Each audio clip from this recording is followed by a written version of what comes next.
रजत दिखाएगा अर्श को अपनी और सही की डीएनए रिपोर्ट और साथ ही देगा धमकी की बेटी तो उसके पास है ही और साथ ही वो अपने कियान को भी वापस छीन लेगा अब अर्श से। पर ये सब होता कैसे हम आपको बताते हैं। पर अगर आप हमारे चैनल पर नए हैं तो सबसे पहले तो चैनल को सब्सक्राइब कर दिए, वीडियो को लाइक कर दिए। तो चलिए बताते हैं ये सब होता कैसे है। जहाँ एक तरफ बेहोशी की हालत में रजत बताता है सभी को कि कियान बेटा मुझे छोड़ के मत जाओ, मुझे पापा कह के कौन बुलाएगा। जहाँ सभी कहती कि ऐसा क्यों कह रहे हो, आपकी बेटी है ना सही, वो आपको पापा कह के बुलाती है। तो वहीं अब रजत कहता है नहीं वो मेरी बेटी नहीं, वो तो अर्श और आशिका की बेटी है। जहाँ पर अब सभी को लगता है बहुत जोर का झटका।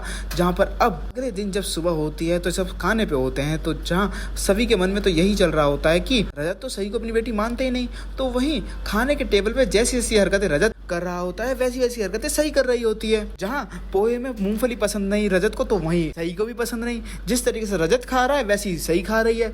तो वहीं अब सभी मन ही मन सोचते हैं कि इन दोनों को तो देख के कोई भी बता सकता है कि ये बाप बेटी हैं, मगर ये रजत के मन में इस शक को दूर मैं कैसे करूं। जहाँ पर अब सभी डिसाइड करती है कि वो डीएनए टेस्ट कराएगी रजत और सही का। जहां पर हम आपको बता दे दोस्तों, अब सही बहुत सारे पापड़ बेलती है डीएनए कलेक्शन के लिए। जहां पर अब पहले नाखून कटवाती है रजत के, तो वहीं वो रजत नाखून को बालकनी से बाहर फेंक देता है। जिसके बाद अब जहां कंघे से वो बाल निकाल रही होती है इतने में आ जाती है भाग्यश्री और बोलती है कि ये तेरे हाथ में नींबू मिर्च और ये मेरे बेटे के बाल, तू मेरे बेटे में वशीकरण करना चाहती है जैसे मेरे पति पे कर रखा है। तूने पक्का मेरे पति पे वशीकरण कर रखा है और मेरे बेटे को वशीकरण करना चाहती है। मैं नहीं दूंगी बाल तेरे को इसके। जहां पर अब बहुत सारे पापड़ बेलने पड़ते हैं सभी को डीएनए सैंपल कलेक्ट करने के लिए। तो वहीं अब जब रात में रजत सो रहा होता है तो कैंची लेके रजत के ऊपर चढ़ जाती है सभी। तो वहीं रजत की आंख खुल जाती है और वो चिल्ला पड़ता है। तो वहीं कैंची उसके हाथ में होती है। जिसके बाद रजत बहुत ज़्यादा चिल्लाता है। तो वहीं उसके मुंह से खून निकलने लगता है चिल्लाने की वजह से।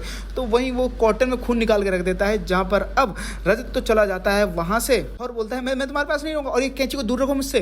तुम मेरी जान लेना चाहती हो ना, तुम्हें जेल हो जाएगी, जेल फांसी हो जाएगी अगर तुमने मुझे मारा तो। जहाँ पर अब बेचारी सभी को क्या ना सुनना पड़ा डीएनए सैंपल कलेक्ट करने के लिए। तो वहीं फाइनली जो ब्लड रजत के मुंह से आ रहा था जो कॉटन में लगाया था उसी ब्लड को लेकर अब सभी पहुंचने वाली है रजत और सही का डीएनए टेस्ट करवाने के लिए। जहां पर अब सभी देखती है कि रजत और सही का डीएनए मैच हो गया है। जहां पर अब वो डीएनए टेस्ट ले जाकर रजत को दिखाने वाली और बोलेगी कि मैंने सही को जन्म नहीं दिया, मगर फिर भी हमारे रिश्ते में कभी ये सवाल नहीं हुआ कि वो मेरी बेटी है या नहीं। बिना किसी शक के वो मेरी बेटी है। पर तुम्हारे रिश्ते में जो सवाल आया ना उसका जवाब ये रहा मिस्टर कटकर ठक्कर। वहाँ पर रजत देखता है कि ये सही की डीएनए रिपोर्ट है और वो मैच करती है रजत के साथ। फिर क्या था, रजत पहुंच जाता है उसको अर्श के पास ले जाके और बोलता है कि ये देख सही मेरी बेटी है और ये रहा सबूत, मेरे से डीएनए मैच करता है सही का। तूने जो मेरे मन में सवाल डाला था ना उसका जवाब है ये। और तू अपनी गलतफहमी भूल जा कि कभी तू मेरी बेटी को अपना सकता है या मेरी बेटी को मुझसे छीन सकता है। और साथ ही ध्यान रखना कि मैं अपने बेटे कियान को भी तुझसे वापस ले लूंगा। जहाँ पर अब दोस्तों आपको क्या लगता है, क्या रजत और सभी मिलकर कियान को वापस ले पाएंगे या फिर नहीं,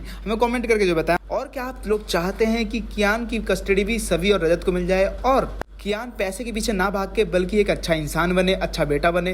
तो मैं ज़्यादा कमेंट करें। साथ ही से लेटेस्ट वीडियो देखने के लिए हमारे चैनल को सब्सक्राइब करना ना भूलें।